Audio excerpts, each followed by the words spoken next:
Assalamualaikum warahmatullahi wabarakatuh. Perkenalkan, nama saya Brada Irwani.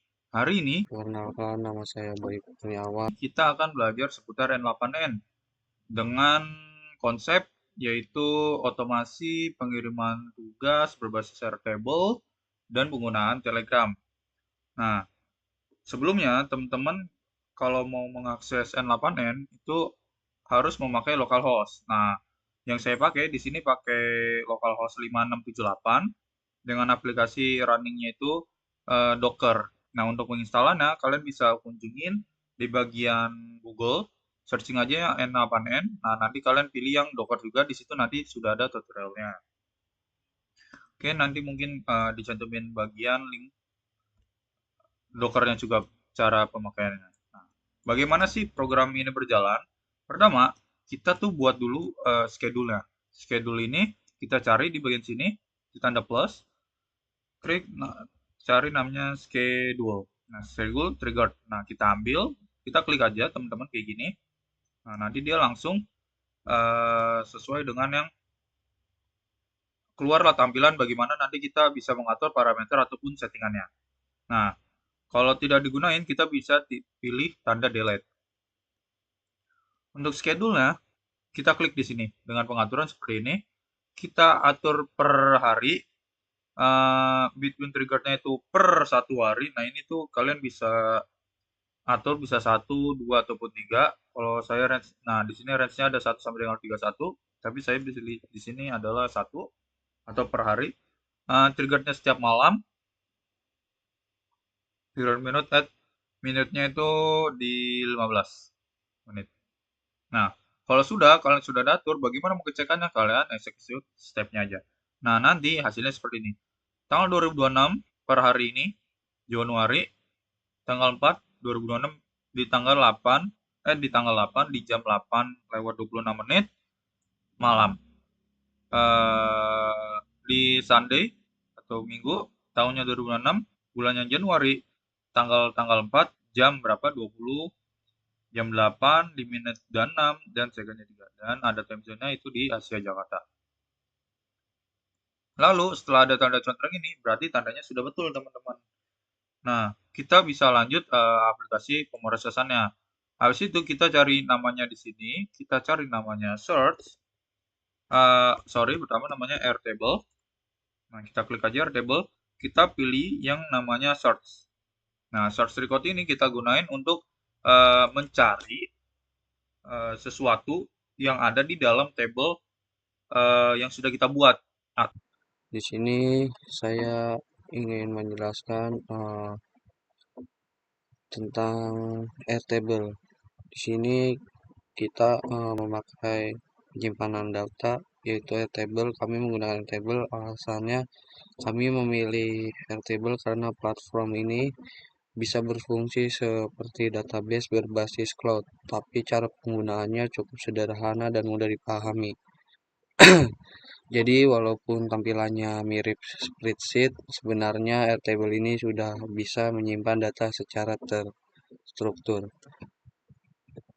Di dalam Airtable ini kami menyimpan berbagai data yang dibutuhkan oleh sistem, seperti nama mata kuliah, nama tugas, tenggat waktu pengumpulan, status tugas, apakah sudah dikerjakan atau belum, serta histori pengiriman reminder.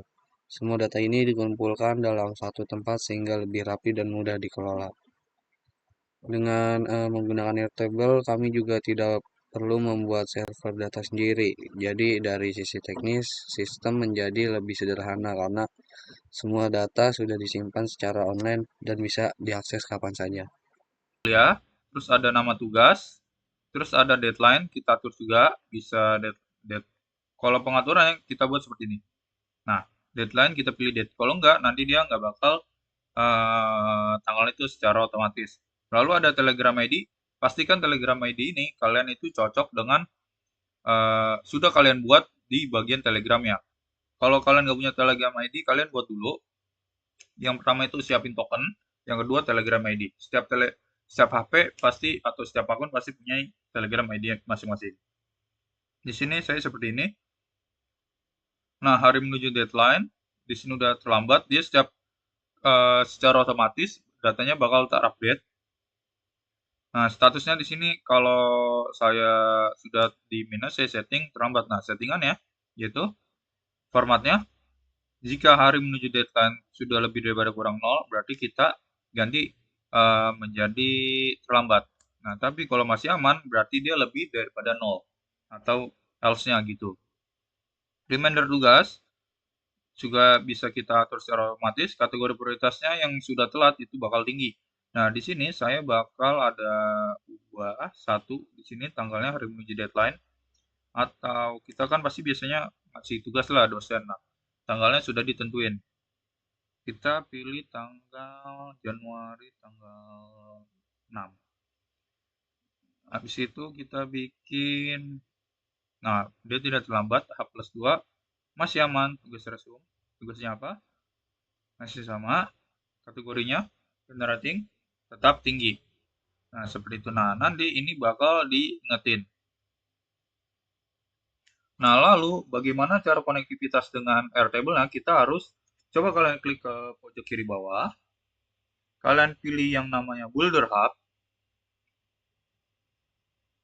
Nah, kalian harus membuat token dulu. Kalau kalian nggak buat token atau API-nya, kalian nggak bakal bisa terkoneksi dengan N8N-nya.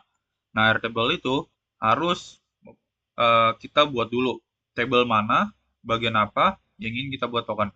Nah, caranya klik aja create a token, kita pilih nama tokennya bebas, namanya misalkan token tugas. Nah, nanti scope-nya itu ada di mana ya? Scope-nya kita bikin ada data record dan data write. Lalu yang terakhir itu ada data record comment. Nah, aksesnya mau kemana aja source-nya? Source-nya itu kita tuju ke tugas mahasiswa gitu. Karena tadi tabelnya yang namanya juga tugas mahasiswa. Nah, nanti kalian create token aja. Nah, di sini kok saya nggak bisa buat create token lagi karena saya sudah mempunyai token sebelumnya namanya juga di tugas mahasiswa. Nah, tokennya nanti kalau udah kalian bakal nimbul di bagian depan ini token kalian. Nah, di sini saya namanya Diabrar. Nah, ada data record write, baru skema base rate. Nah, dengan scope-nya itu di bagian tugas mahasiswa. Gitu. Nah, kalau udah kalian nanti masukin si tokennya di bagian sini, teman-teman. Kalian bikin create new credit. Nah, nanti masukin tokennya di sini aksesnya. Kalian copy paste saja, masukin sini full, kalian pencet save. Nah, nanti kalau udah contohnya dia bakal seperti ini. Dia bisa diakses. Atau nanti tandanya itu warnanya hijau. Nah, di sini saya pakai yang ini, API yang pertama. Lalu kita pilihnya record, sistem operasinya itu dia source, akan mencari from dari mana. Nah, kita klik aja bagian tugas mahasiswa, baru pilihnya itu ada di bagian tugas namanya. Nah, ini kalian variable formula return all-nya aja, biarin, baru execute step. Nah, dia bakal hasilnya seperti ini. Lalu kita di sini code in JavaScript. Jadi setelah schedule, dia menjalanin memperingatin lah sudah berapa hari dia bakal memperingatin per satu hari, baru nanti di search record, disaring di recordnya ini sudah berapa item, ada 6 item di tabelnya, lalu masuk ke kode JavaScript. Nah, JavaScript ini kita buat sebagai filterasi. Nah, filternya apa aja? Kita bakal kasih nama yang pertama itu ada hari, terus prioritasnya apa, mata kuliahnya apa, tugasnya apa, terus CTID-nya berapa. Nah, nanti kalau udah ini kriteria awal udah masuk, kita langsung masuk ke if.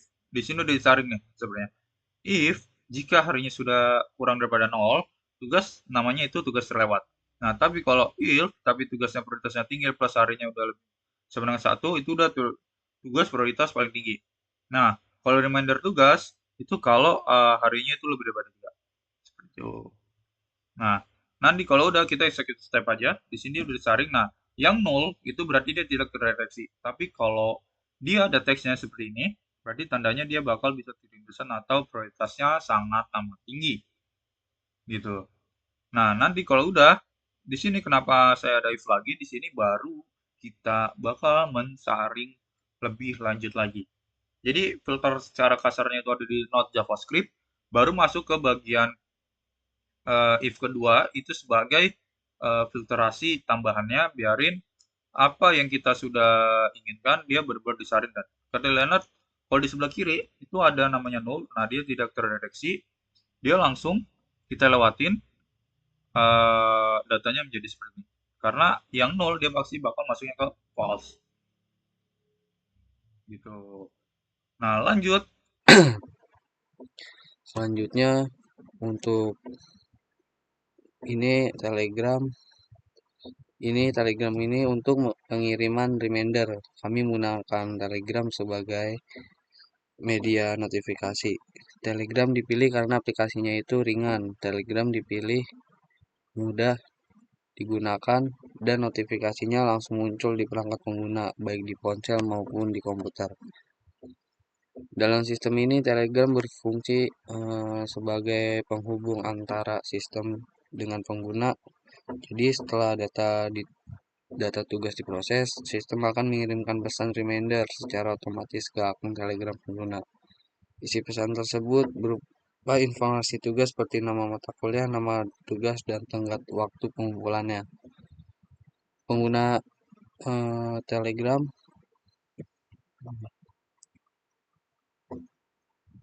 Telegram juga membuat sistem menjadi lebih efektif karena pesan reminder bisa diterima secara real time. Jadi pengguna tidak perlu membuka aplikasi tertentu atau mengecek website secara manual. Cukup menunggu notifikasi masuk aja.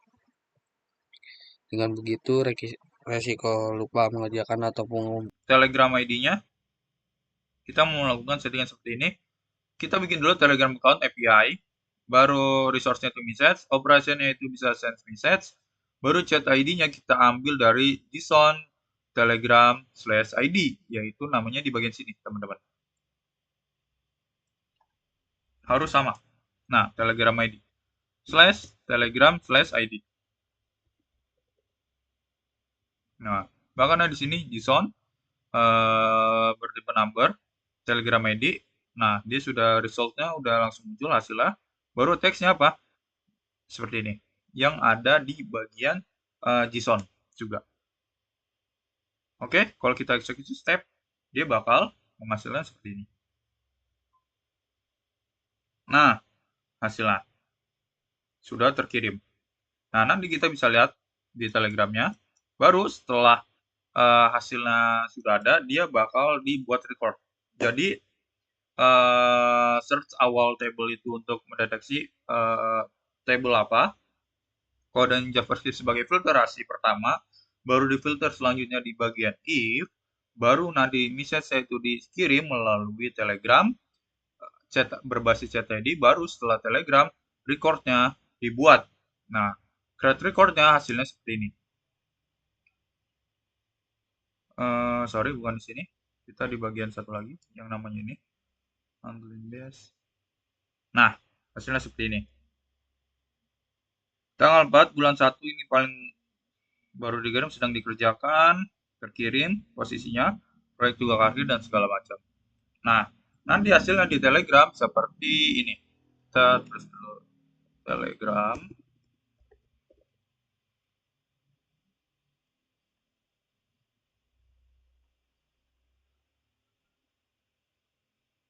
Nah, hasilnya seperti ini.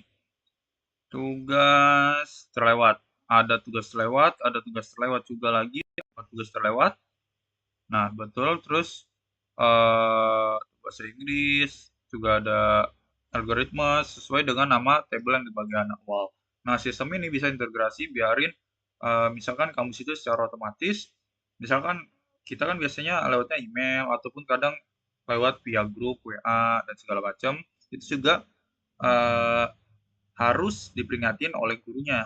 Nah, tapi kalau di bagian sistem ini kita mungkin bisa ambil dari API sesuatu gitu, misalkan dari table saya punya data nama siswa, tugas-tugas dan segala macam, saya masukin di Airtable semua, nanti tinggal nginputin tugasnya di bagian Airtable.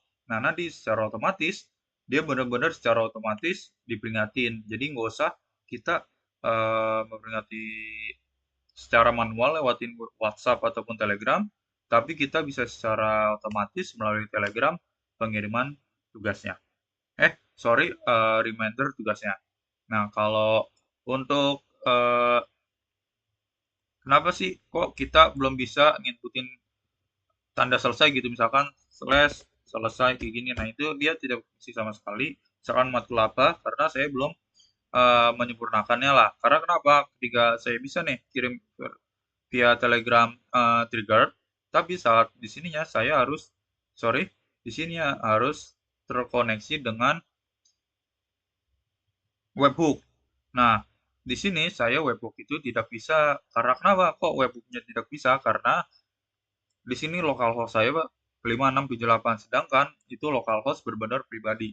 Nah, webhook itu dia tidak bisa pribadi, tapi dia harus integrasi dengan seluruh server lah gitu. Intinya dia enggak server pribadi, tapi bisa diakses oleh semua orang. Nah, problemnya sebenarnya bisa diperbaiki, cuman waktu itu eh, ada sedikit masalah, jadi nanti kalian perbaikinya di dalam Docker. Nah, itu udah ada tutorialnya juga di YouTube untuk bagaimana mengakses biarin si webhooknya itu bisa diakses di Docker kalian, teman-teman. Nah, jadi sistem saya baru sampai sini. Kamu menggunakan tugas setiap 1 hari, datanya diolah di Airtable, baru disaring di kode JavaScript, baru disaring lagi di bagian eh, if, baru dikirim melalui Telegram, baru dibikin create record dengan kriteria seperti ini. Oke, baik. Begitu saja tugas hari ini.